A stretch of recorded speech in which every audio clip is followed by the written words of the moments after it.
Olá, bem-vindos a mais uma Arte da Guerra, como sempre com o embaixador Francisco Seixas da Costa. E desta vez o primeiro tema que vamos abordar é, como quase não poderia deixar de ser, o primeiro ano de presidência de Joe Biden. Sr. Embaixador, em que medida é que lhe parece que é diferente a prestação de Joe Biden relativamente à de Donald Trump? Bom, ela tentou ser não só diferente, como radicalmente diferente, e eu acho que todo o mundo tinha uma grande esperança em que essa diferença se processasse, e em particular na atitude dos Estados Unidos. Para o exterior, é muito claro que Biden fez uma descrispação relativamente ao tempo complexo que as relações, em particular com os países aliados, também tinham.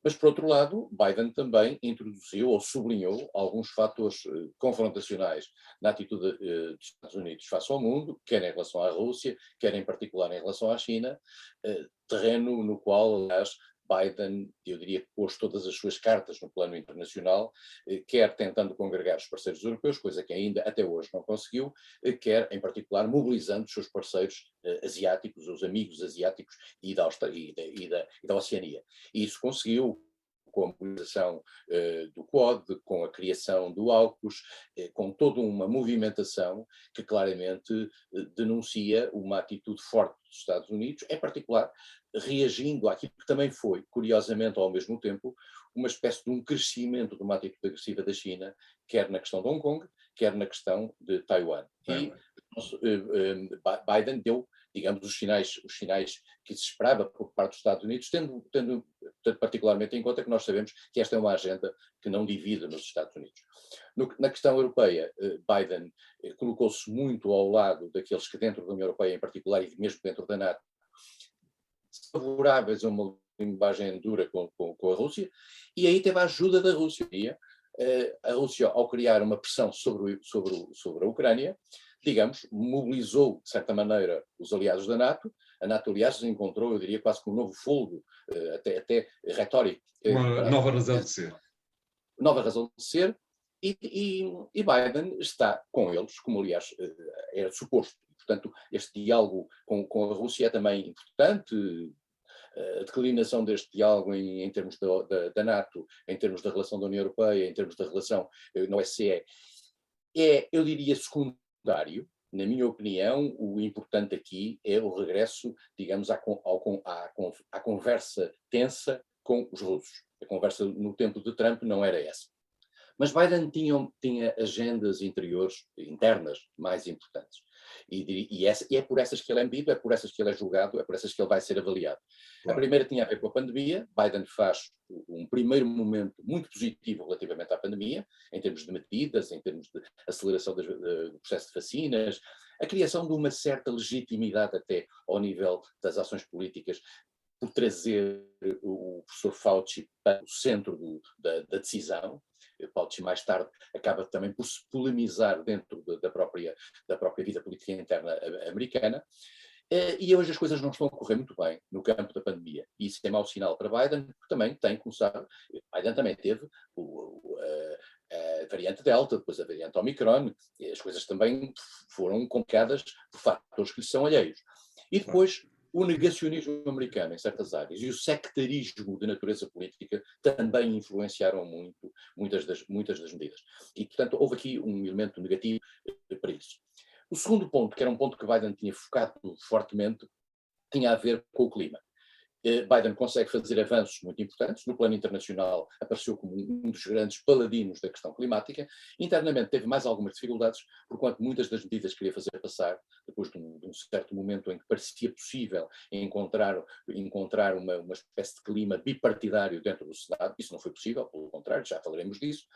Biden acabou por se ver impedido de levar à prática muita da sua agenda nessa matéria. Passou a Lei das Infraestruturas, que foi a mais importante medida legislativa que Biden terá tomado ao longo de todo este mandato. Essa Lei das Infraestruturas tem dimensões ambientais importantes. E esse também é um aspecto interessante. O ambiente, Biden nomeou John Kerry, o antigo secretário de Estado americano, para o terreno, como a sua figura de base, e isso foi importante. Depois, duas questões básicas, que é a questão da economia. Nós sabemos que os Estados Unidos, os americanos reagem pela economia. E a economia, na realidade, teve um boost muito importante. Há agora sinais negativos. O boost muito importante teve a ver com o emprego, com a recuperação de taxas de emprego. Há saltos espetaculares. Há saltos mesmo no crescimento, em matéria de crescimento entre 2020 e 2021. Há saltos importantes. Temos que perceber também que estamos em fase de pandemia em que não é possível medir tudo isto sem as resultantes exteriores. Agora, há um fator novo que é a inflação. Que está a subir muito, subiu 7%, o que é muito grande. Nos últimos 40 anos, de ano para ano, nunca tinha subido tanto em meses homólogos, e portanto há aqui este problema. E há uma percepção americana, que aparentemente, mesmo alguns comentadores americanos acham que é errada e que é publicamente errada, que há uma crise na economia. E aparentemente o sentimento, se a gente olhar para os números, parece que não há uma crise. Logo veremos se essa crise se faz ou não.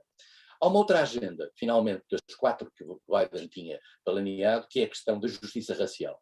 Nós temos que perceber que Biden chega ao poder depois de uma grande movimentação Black Lives Matter, da morte de Floyd, de toda uma ideia de injustiça racial que está profundamente ancorada no Partido Democrático. Biden, curiosamente, tem algum cuidado, faz entrar para o seu governo gente de muita diversidade, de várias origens étnicas, o que é uma mudança radical na história da formação de um governo, mas apesar de tudo não leva gente da ala mais radical, curiosamente, do Partido Democrático. Mas tenta depois disso fazer um conjunto de legislação que tem, entretanto, batido na parede, porque no Senado não há maiorias para si, e mesmo dentro de algumas áreas democráticas tem-se visto que há personalidades que não conseguem avançar para isto.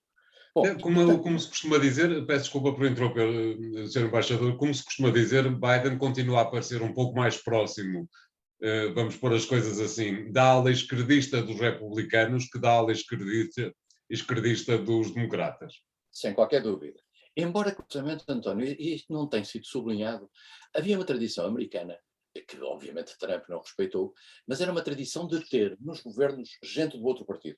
Levar sempre alguém que vem do outro partido para um cargo dito ministerial. Nos Estados Unidos não há governo como tal, há membros do governo nomeados que respondem perante o presidente, não respondem perante o parlamento. E Biden não fez isso, como Trump já não tinha feito.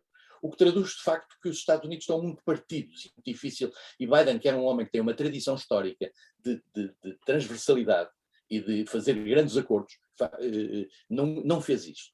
Mas tem razão, ele continua a ser, já que o dissemos várias vezes, ele foi uma espécie de média aritmética dentro do Partido Democrático para afastar Trump.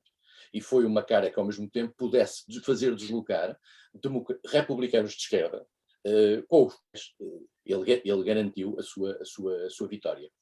Agora, o problema é o seguinte, é que um ano passado, depois de tudo isto, nós estamos com uma América dividida, e mais do que isto, estamos com uma América com uma posição de Donald Trump extraordinariamente inesperada, com força, que tem com certeza consequências. Nós vamos ver em novembro, na chamada terça-feira mais próxima da primeira segunda-feira de novembro, que é quando se fazem as eleições nos Estados Unidos, nos anos ímpares, nós vamos ver a eleição dos 435 membros da Câmara dos Representantes e de 33 senadores que vão a votos, e vamos ver em que medida é que Biden consegue, em primeiro lugar, manter a maioria que tem dentro da Câmara dos Representantes. As dúvidas são muito fortes de que ele vai conseguir, e em particular a probabilidade de ele vir a perder, digamos, a igualdade de 50-50 dentro do Senado, desempatado pela vice-presidente, que é ao mesmo tempo presidente do Senado, é elevadíssima. Portanto, Biden pode ter 2 últimos anos da sua agenda, para implementar a sua agenda legislativa, completamente bloqueados. A América está profundamente dividida, e este é que é o sinal. Biden dir-se-á, mas será que Biden fez tudo o possível para evitar isso? Não sei, não tenho uma opinião formada relativamente a isso, mas quer dizer, a sensação que se tem é que Biden, apesar de tudo, é um nice guy neste quadro, e em que a ala republicana liderada por Trump, que pela primeira vez, volto a dizer, desde há muitos anos, o Partido Republicano tem um líder, o Partido da Oposição tem um líder. Nos Estados Unidos os partidos da oposição não têm líder, normalmente, até a aproximação das eleições. E este já tem um líder desde o princípio. E Trump, mais do que isso, é mais líder hoje do que era há um ano. Exatamente. É mais líder hoje do que era há um ano. tem mais força dentro do Partido Republicano do que parecia plausível depois dos acontecimentos de 6 de janeiro de 2021, com o assalto ao Capitólio. Claro. Portanto, é uma América complexa que Biden nos traz ao final de um ano. Deve ter sido um ano muito difícil para este homem, que parece um homem de boa vontade. Faço-lhe uma pergunta rápida. Apesar de tudo o que disse, o mundo está mais perigoso ou menos que há um ano atrás? Não lhe respondo sim ou não, porque não é tão claro isso. Porque a agenda americana republicana era, apesar de tudo, uma agenda de algum apaziguamento, se calhar uma paz podre, mas de algum apaziguamento, quer com a Rússia, quer com a China. Exatamente. Biden põe as cartas todas em cima da mesa e isso não sei se não deitará alguma gasolina sobre a fogueira. Exatamente. Isto é muito típico da atitude dos democratas americanos, que quase sempre foram quem criou algumas guerras. Nem sempre é verdade. Muito bem, vamos fazer aqui um primeiro intervalo, voltamos já de seguida com o segundo tema de hoje. Até lá.